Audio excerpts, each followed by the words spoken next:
इय्याका नअबुदु व इय्याका नस्तईन।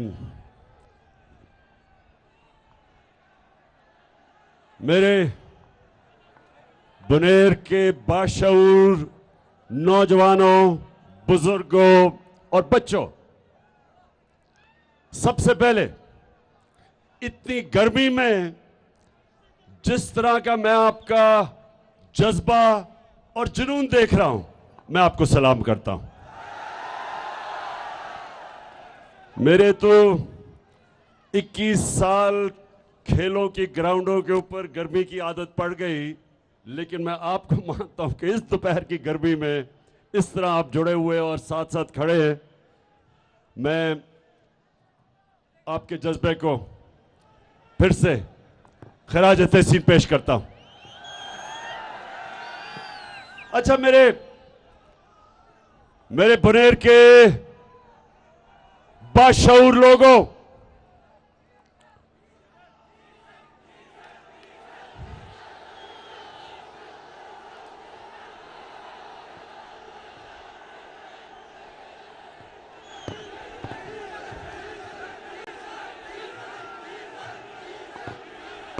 ये देखें, मुसलमान हमारे ईमान का हिस्सा है कि इज्जत भी अल्लाह देता है, और जब किसी को जिल्लत मिलती है तो अल्लाह की इजाजत के बगैर नहीं मिल सकती। तो जब भी कोई भी जलसे में मैं जाता हूं, अभी मैं तकरीर शुरू ही नहीं करता कि डीजल के नारे लगने शुरू हो जाते हैं।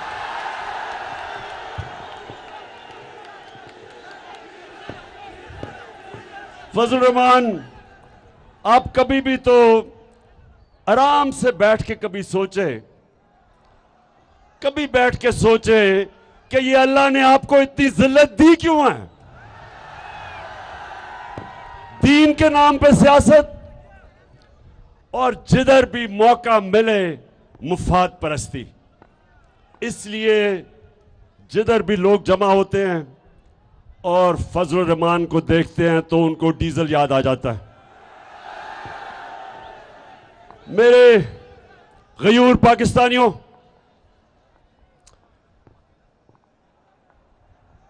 क्योंकि यहां बुनेर के लोग ऐसे हैं जो बाहर काम करके, मेहनत करके पाकिस्तान में पैसा भेजते हैं।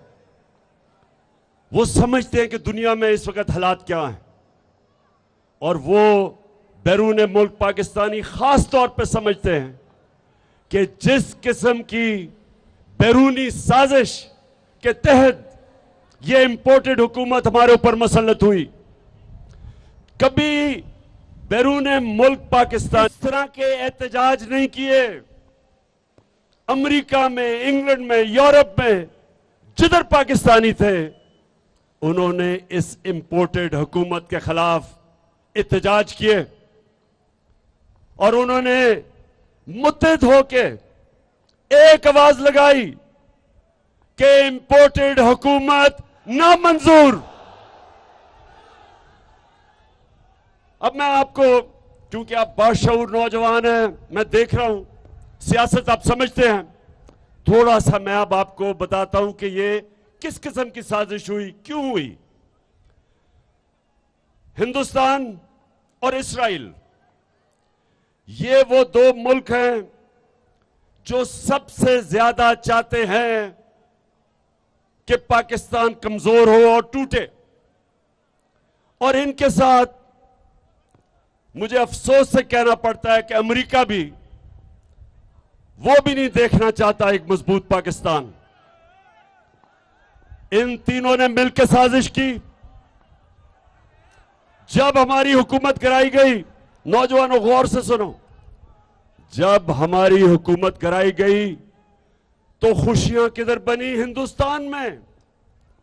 हिंदुस्तान के अखबारों में, मीडिया पे ऐसे खुशी हुई कि जिस तरह शहबाज शरीफ नहीं था, शहबाज सिंह था।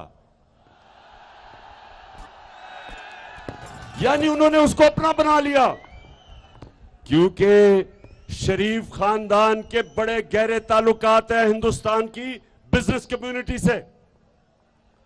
नरेंद्र मोदी घर में शादी पे बुलाया गया, खास तौर पे मोदी को बुलाया गया, वो आदमी जिसने सबसे ज्यादा मुसलमानों के ऊपर हिंदुस्तान में जुल्म किया, उसको इस शरीफ खानदान ने अपने घर शादी पे बुलाया।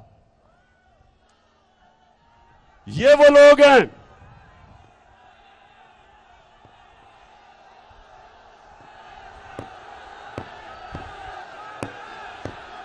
दिल के जिसका वादा है हम देखेंगे।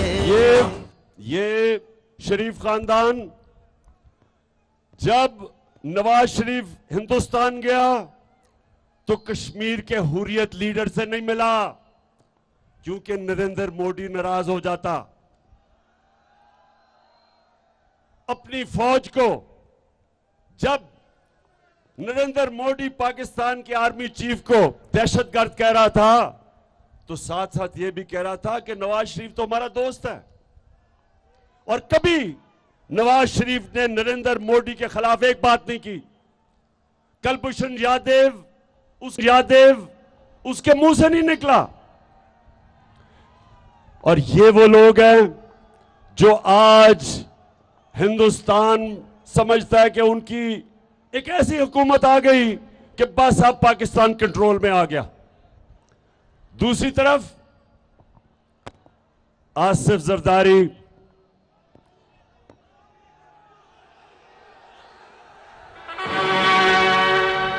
जाग उठा है सारा। आसिफ जरदारी इस मुल्क की बहुत बड़ी बीमारी, और उसको बीमारी क्या है? पैसे की बीमारी है। वो पैसा देखता है तो उसका जिस्म कांपना शुरू हो जाता है, उसकी कांपें टांगनी शुरू हो जाती है। तो जरदारी उधर नवाज शरीफ और इसका खानदान ये इस साजिश का हिस्सा बने, और इन्होंने अमेरिका के साथ मिलके उनके एक डोनाल्ड लू, उनके एक अंडर सेक्रेटरी ऑफ स्टेट ने पाकिस्तान के एम्बेसडर को हुक्म किया कि इमरान खान को वजारत उज़्मा से हटाओ, नहीं तो हम तुम्हारे से अच्छे ताल्लुकात नहीं रखेंगे, बल्कि धमकी दी। और साथ ये कहा कि अगर तुम इमरान खान को हटा दोगे तो हम, क्योंकि पीछे चेरी ब्लॉसम बूट पॉलिश आएगा, तो हम बड़े खुश होंगे और माफ कर देंगे। महकूमों के पांव तले। तो मेरे बजौड़ के बाशऊर लोगों, अब मेरी गौर से बात सुनो, गौर से सुननी है आपने बात कि हुआ क्या इस मुल्क के साथ, हमारे मुल्क के साथ हुआ क्या है। बनेर बनेर बनेर बनेर बनेर बनेर माशाअल्लाह, बड़े बाशऊर लोग माशाअल्लाह। एक एक चीज जानते हो, एक एक चीज मैं नोटिस कर रहा हूं, जो मैं बातें कह रहा हूं आपको समझ आ रही है। अच्छा अब सुने, हुआ क्या फिर? उनको वो मुरासला भेजता है 7 मार्च को, डोनाल्ड लू जो बात करता है हमारे एम्बेसडर से अमेरिका में, 7 मार्च को वो लिखा जाता है। 8 मार्च को अदम एतमाद की तहरीक इस्लामी में दाखिल होती है, और देखते देखते हमारे जो इत्तेहादी हैं उनको भी याद आ जाता है कि ओहो, तहरीक इंसाफ तो बड़ी बुरी पार्टी है। और साथ लोटे भी 20 लोटे गायब हो जाते हैं। तो अब जरा सुने, मैं तब कहता रहा कि यह पाकिस्तान की कौम के खिलाफ साजिश है। मैंने हर जगह कहा, मुरासला दिखाया असेंबली में, नेशनल सिक्योरिटी कमेटी में, काउंसिल में, सदर पाकिस्तान आरिफ अलवी ने पाकिस्तान के चीफ जस्टिस को खत लिखा कि ये हमारे मुल्क में मुदाखलत हुई है, साजिश हुई है, इसके ऊपर इन्वेस्टिगेशन होनी चाहिए। अभी तक तो कुछ हुआ नहीं, लेकिन अब देखें कि अवाम से क्या हुआ है। मैं जरा अब आपको अपनी अवाम जरा मैं बताऊं कि आपसे हुआ क्या है। हम रहले सफा ये जरा सुने।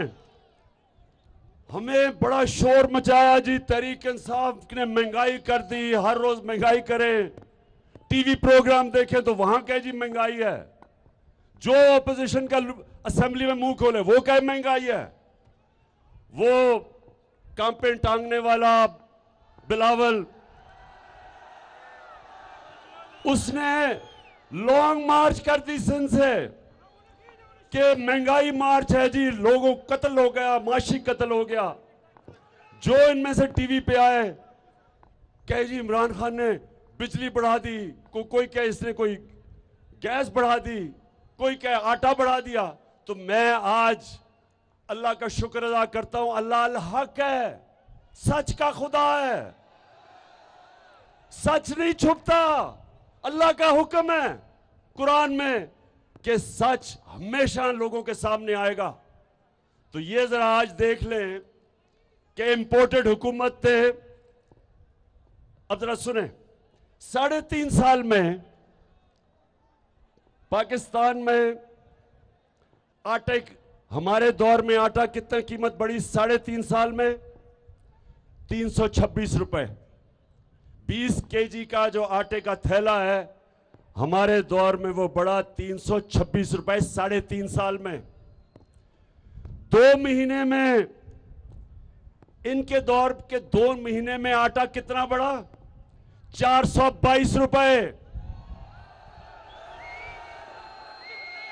आटा बुनियादी चीज। और महमूद खान मुझे कह रहे हैं कि पख्तूनख्वा में उससे भी महंगा है, पंजाब से ज्यादा महंगा है। अब दूसरा सुने, चावल, बासमती चावल, 1 केजी चावल हमारे दौर में बढ़ा 3.5 सालों में 40 रुपए। इनके 2 महीने में 55 रुपए बढ़ा है, 2 महीने में। घी, अब जरा ये सुने, घी हमारे दौर में 1 लीटर 3.5 साल में घी कितना बढ़ा है? 213 रुपए।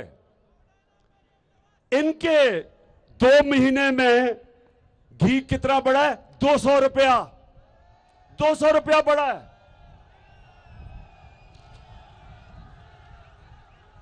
200 रुपए पर केजी। हाँ, केजी।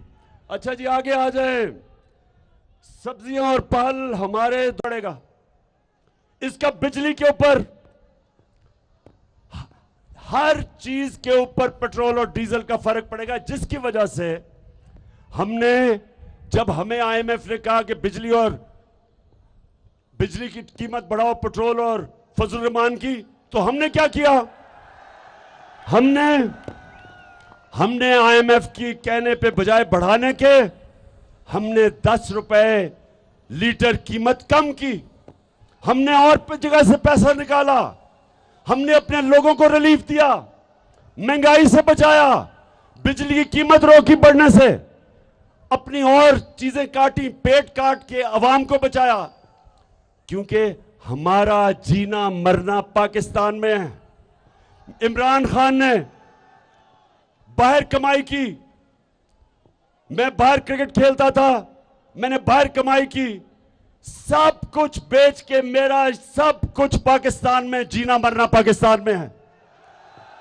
इनके लोग, नवाज शरीफ उधर बैठा हुआ है, जब छुट्टियां बाहर, ईदें बाहर, 24 दफा ये जब प्राइम मिनिस्टर था, इसने बरतानिया के टूर किए, 24 दफा ये बरतानिया गया, 22 दफा निजी दौरों पे, प्राइवेट दौरों पे।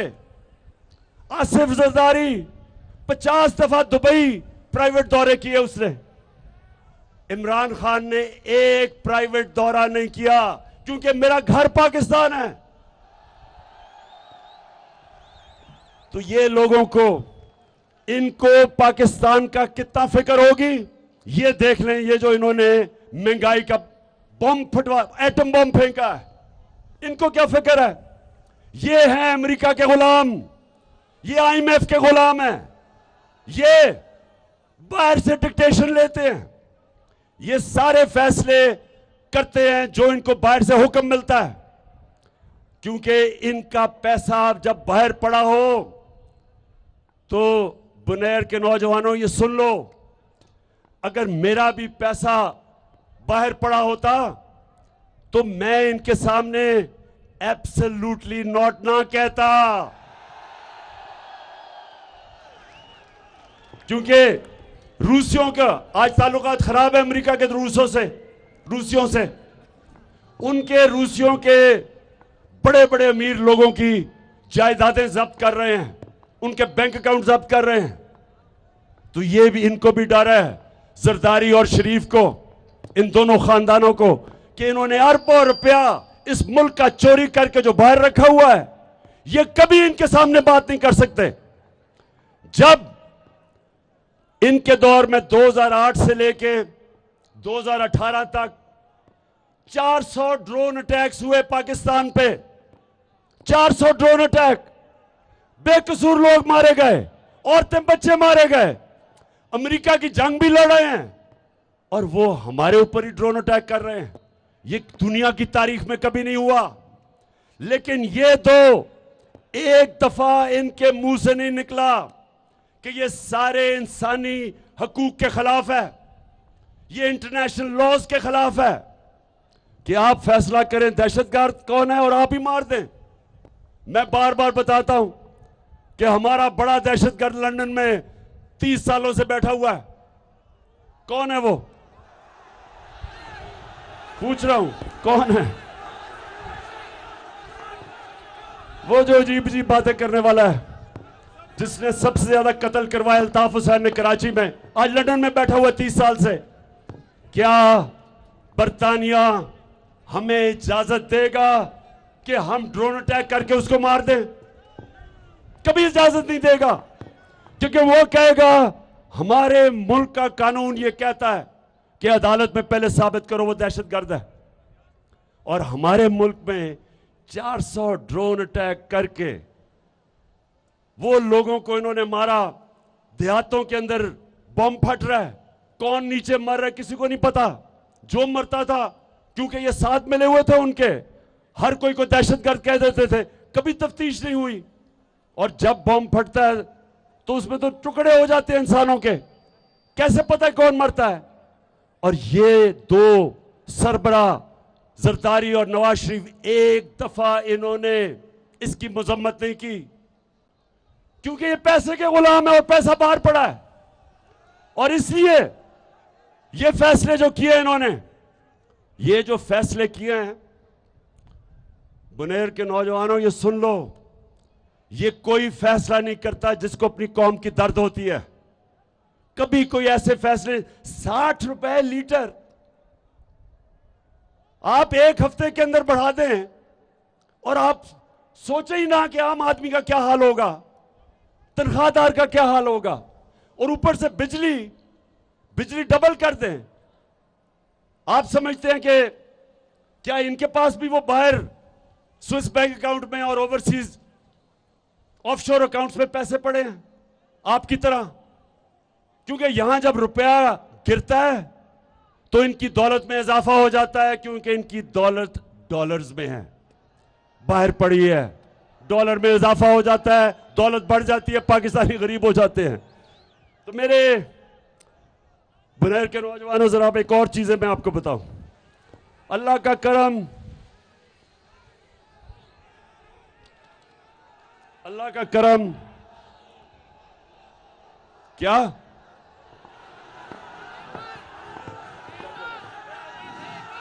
समझिए आप।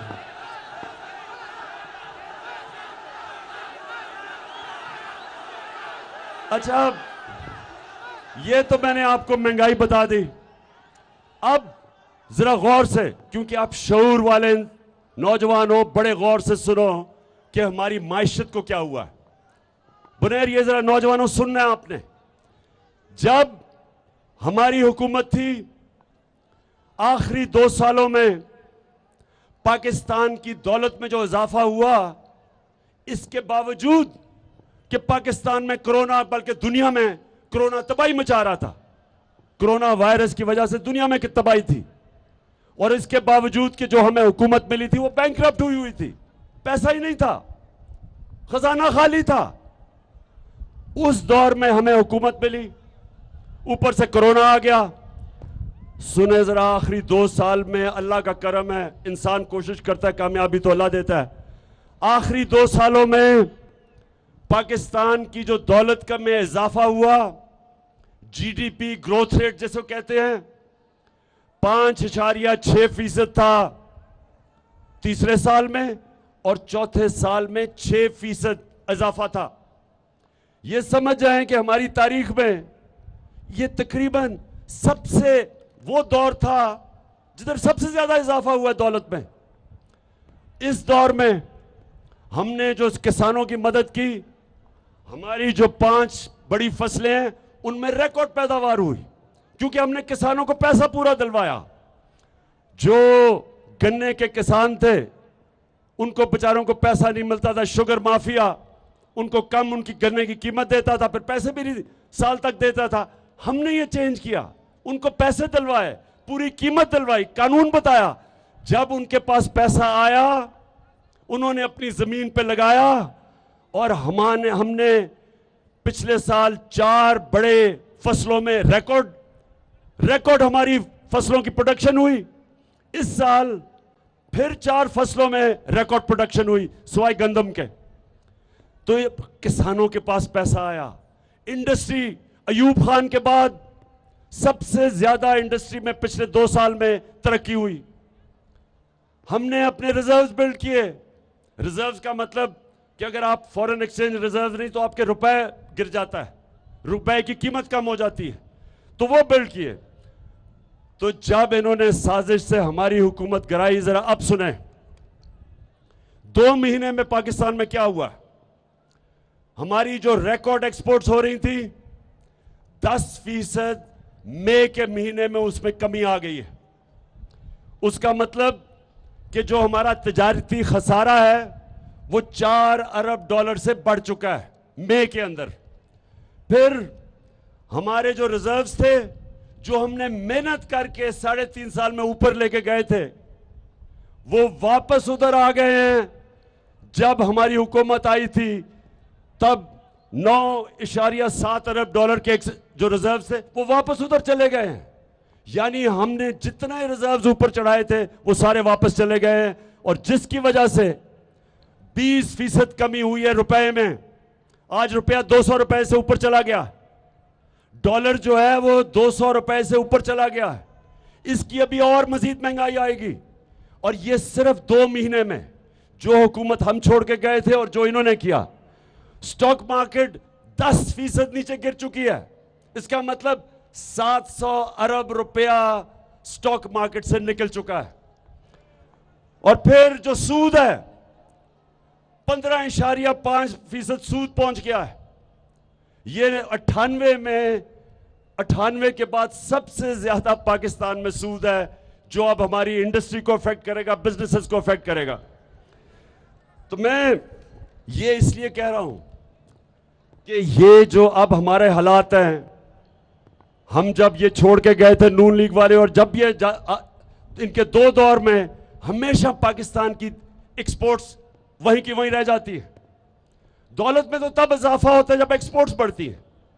लेकिन जो अब हालात हैं, जो इंटरनेशनल एजेंसी जिसको मूडीज कहते हैं, जो फैसला करती है कि हुकूमत की माइशत की क्या हालात हैं, हम जब आए थे हमारे मूडीज ने माइनस ग्रेडिंग दी हुई थी, हम उसको लेके गए स्टेबल पे, अब फिर वो नीचे आ गई है। इसका मतलब कि पाकिस्तान के लिए कर्जे लेना बहुत मुश्किल होगा, बाहर के बैंकों से कर्जे, क्योंकि उन्होंने रेटिंग नीचे कर दी।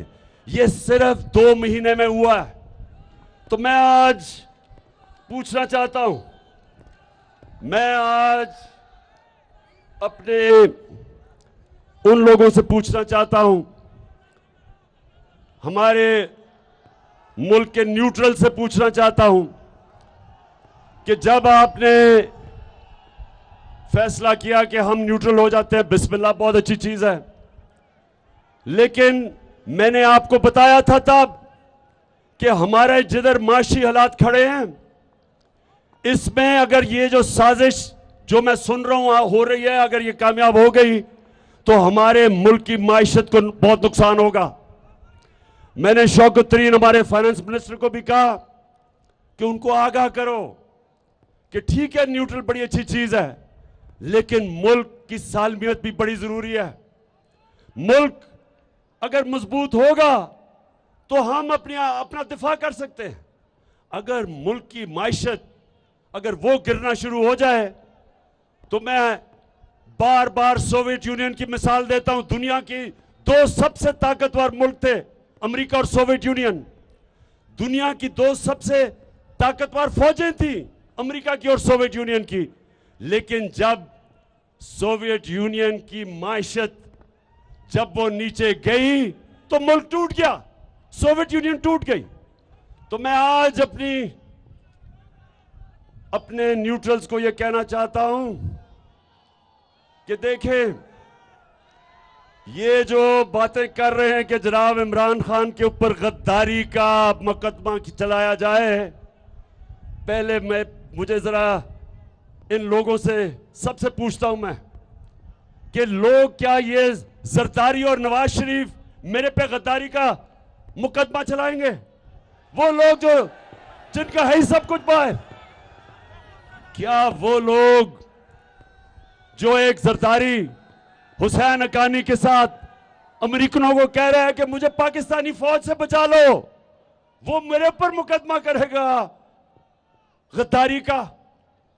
और क्या वो नवाज शरीफ जो इस मुल्क में सजा याफ्ता, जो पकड़ा गया पैनामा के अंदर, जो इसने बेटी के नाम पे 4 अरबों रुपए की प्रॉपर्टीज लंदन में ली थी, सजा याफ्ता मफरूर, झूठ बोल के बाहर भागा हुआ, क्या वो मुझे फैसला करेगा कि मैं गद्दार हूं?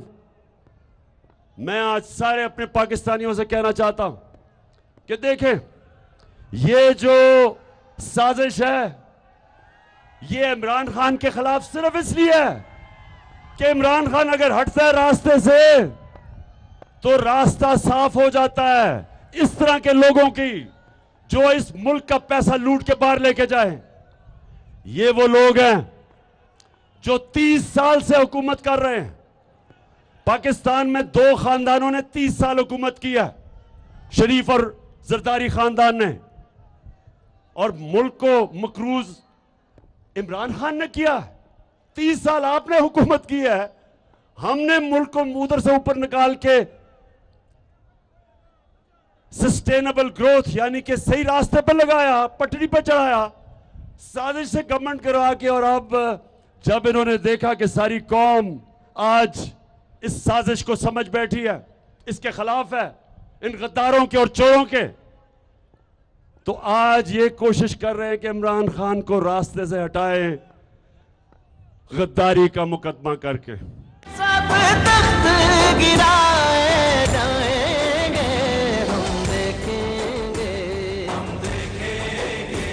लाजिम है कि हम भी देखेंगे, हम देखेंगे। जब IMF ने हमारे पे भी जोर लगाया कि ये कीमतें बढ़ाओ, अवाम पे खर्चे कम करो, हमने IMF का प्रेशर बर्दाश्त किया। और ये याद रखें, हम वो मुल्क हैं जिसने पहली दफा इस मुल्क की तारीख में जो सबसे बड़ा फलाई काम, सेहत कार्ड, जो हर खानदान को हम हेल्थ इंश्योरेंस दी कि कोई भी जाके किसी भी अस्पताल में अपना इलाज करवा सके, ये कभी पाकिस्तान की तारीख में ऐसा काम नहीं हुआ। बजाय ये कि खर्चे कम करते हैं,